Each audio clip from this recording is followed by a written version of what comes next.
आता है, बहुत ही एक फेमस क्वेश्चन है कि क्या इसके पीछे कोई साइंस भी है। तो देखिए, अभी तक कोई कंक्लूसिव तरीके से ये नहीं बोल पाया कि इसके पीछे कोई साइंस है। मतलब साइंस का मतलब वो है कि हम मॉडर्न ज़माने में जिसे एक साइंटिफिक अप्रोच कहते हैं, उस तरह से एस्ट्रोलॉजी को हम प्रूव कर सकते हैं कि नहीं कर सकते।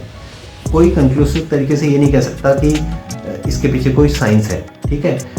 लेकिन बात यह है कि हम इस सृष्टि के एक बहुत छोटे से जीव है, राइट। अब जैसे मैं यहाँ देहरादून में बैठा हूँ, ठीक है, देहरादून में एक पर्टिकुलर जगह में बैठा हूँ, ठीक है। कल के दिन में ये सिटी घूमने लग गया तो मुझे कम से कम 2-3-4 दिन लग जाएंगे, राइट।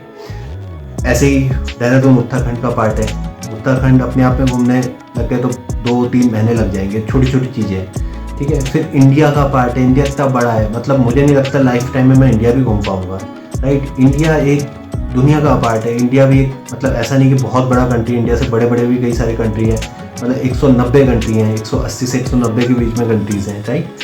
फिर अर्थ देखा जाए तो अर्थ सोलर सिस्टम का इतना छोटा सा पार्ट है, मतलब बहुत ही छोटा पार्ट है, मतलब एक पेज पे सोलर सिस्टम बनाएंगे तो पॉइंट भी नहीं बनेगा अर्थ का, ठीक है। फिर सोलर सिस्टम हमारी गैलेक्सी का एक छोटा सा पार्ट है, और गैलेक्सी हजारों लाखों करोड़ों गैलेक्सी है, मतलब आदमी जानते ही नहीं कितनी गैलेक्सी है। तो मेरा कहने का मतलब यह है कि आपको क्या लगता है कितना परसेंट साइंस होगी जितना जो अभी इंसान जानता होगा। मतलब मुझे नहीं लगता 1% भी साइंस होगी। तो कहने का मतलब ये है कि ठीक है, डेटा से हम प्रूव कर रहे हैं कि ये चीज़ काम करती है, लेकिन हो सकता है कि वो साइंस ही हमारे पास ना हो जो इन चीज़ को प्रूव करे। और ऐसी कई सारी चीज़ें, फॉर एग्जांपल किसी ने आज से 300 साल पहले, 400 साल पहले कहा होता कि हम फ़ोन में एक दूसरे से इतनी दूर दूर बात करेंगे, तो हो सकता है उसे दकियानुसी बात कहा जाता उस समय में, राइट। कोई ये बता देता कि हम वीडियो के थ्रू बात कर सकते हैं, तो हो सकता है उस समय, मतलब क्योंकि उस समय उस लेवल की साइंस ही नहीं थी कि ये समझा जाए कि ये बात सच भी हो सकती है, राइट। तो साइंस हमेशा चेंज होती रहती है, ठीक है।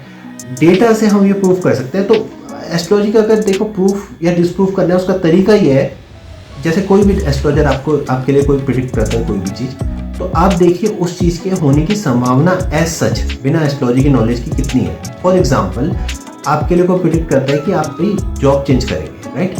तो अपने कैरियर में आदमी जनरली जो एक स्टेबल जॉब में होते हैं, जनरली अपने कैरियर में कितनी जॉब चेंज कर लेते हैं। कोई लोग 2-3 करते हैं, कोई लोग 5-6 कर लेते हैं, कोई 10-12 कर लेते हैं ज़्यादा से ज़्यादा। तो उसने ये बताया कि पर्टिकुलर समय में, मतलब अगले 2-3 महीने में आपके जॉब चेंज करने के चांस है। तो कितना परसेंट चांस है कि वो सही होगा। मतलब उसके सामने पॉसिबिलिटीज़ देखिए कि ऐसा भी हो सकता है आप अगले साल करें, ऐसा भी हो सकता है आप 4 साल बाद करें, 3 साल बाद करें, राइट। फिर भी वो आपको बता रहा है कि आज से 4 महीने बाद से लेकर 2-3 महीने के अंदर आप जॉब चेंज कर सकते हैं। इस पर्टिकुलर चीज़ के सच होने के मेरे ख्याल से तो 2-3% या 1% चांस है, ठीक है। लेकिन वो बता रहा है, अगर मान लीजिए ऐसी उसने 4 प्रेडिक्शन की हैं, 4 में से एक भी सही हो गई, मतलब 25% सही हो रहा है, जबकि उसके सही होने के 1 या 2% चांस है। एज सच एक लेमैन जब प्रिडिक्ट करेगा, उसमें जितनी परसेंट सही होने की है उससे कहीं ज़्यादा उस एस्ट्रोलॉजर की प्रिडिक्शन सही हो रही है। तो हाँ, एस्ट्रोलॉजर मतलब लर्नड है, कुछ ना कुछ बात उसमें है। तो ऐसे हम इसको, क्योंकि ये डेटा का बात है, मतलब डेटा ही से डिराइव हुई है, तो हम डेटा ही से इसे प्रूव कर सकते हैं। मतलब साइंस हमारे पास है ही नहीं इस तरह की, और यही क्या, कई तरह की साइंस हमारे पास नहीं है। मतलब कई ऐसे फिनोमेना हैं, कई ऐसी चीज़ें इस दुनिया में होती रहती हैं जिसके लिए साइंस के पास कोई जवाब नहीं है। हो सकता है फ्यूचर में हो सकता है हमारी लाइफ टाइम में ऐसा समय आए ही ना कि ऐसी साइंस डेवलप हो पाए कि ये चीज़ प्रूफ या डिसप्रूफ हो पाए। और हो सकता है आदमी अपने, मतलब ह्यूमन काइंड ही अपने अर्थ में जितना समय भी रहता है, मतलब 1000, 2000, 3000 साल, तब तक भी ये साइंस ना जान पाए।